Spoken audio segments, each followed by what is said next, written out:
Hey all. Uh, so I'm just doing some measurements of my light system here. Um, it's on these rails that I showed you in the last video. Um, these are CFL bulbs, pretty nasty ones. But as you can see, I hang them pretty high to stretch out the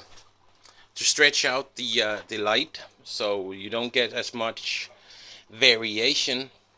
You get a lot of variation from up here to maybe down here, but then from this point and on all the way until the bottom, you get a lot less variation, and this is why you need to hang them so high.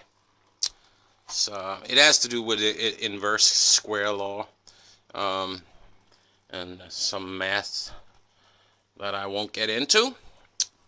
But see this guy that I have down here.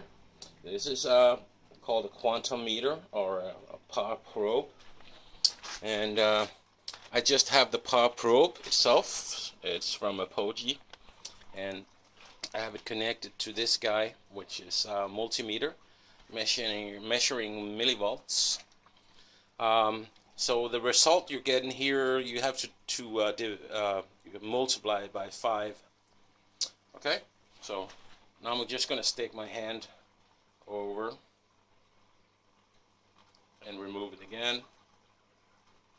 Let's see, and it measures. It basically measures the photons that's coming out of the light. And what I'm doing now is, you can see the substrate. You know, it's very, you know, it goes like that. There's a hill there, and then it's lower here, and it's higher here. So if you just had tube lighting over the entire thing, well, you would have, if you wanted a high power level down here, you would have to you know, live with a too high power value down here. That's just my cat coughing up a hairball. Just perfect timing in the middle of my video. Great.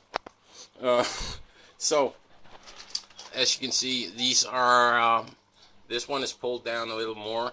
This one is actually a 2700K that I'm just testing in this corner. The two others is 6500K, and as you may know, blue light has more punch.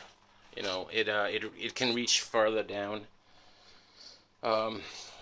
That's why when you see a video of somebody swimming in the ocean, it's always blue.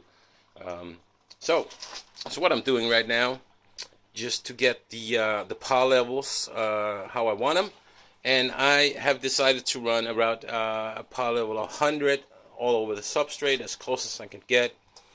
So I pretty much have that now. I've been measuring and pulling these up and down and moving them around in the light rails for a while, and after that I'm just also experimenting just with my CO2 controller here, just to see how much of a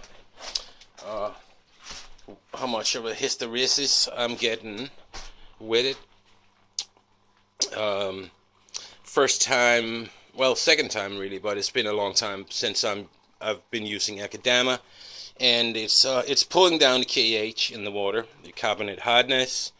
So I have to make a bunch of adjustments and just make sure that I have the CO2 level that I want.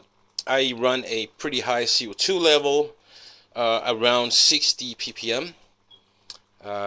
I've never had a problem with that. My fish can handle it because, you know, the sump aerates the water and puts a lot of dissolved oxygen in there.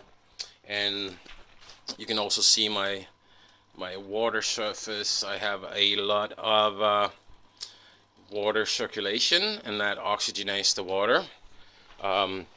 I have also, it's not up yet, but it's part of my aquarium computer system. I have a DO probe, DO controller, that shows me the dissolved oxygen in the water, so I can balance the CO2 and have as much CO2 as I can possibly have without, you know, harming the fish, because I obviously don't want to do that.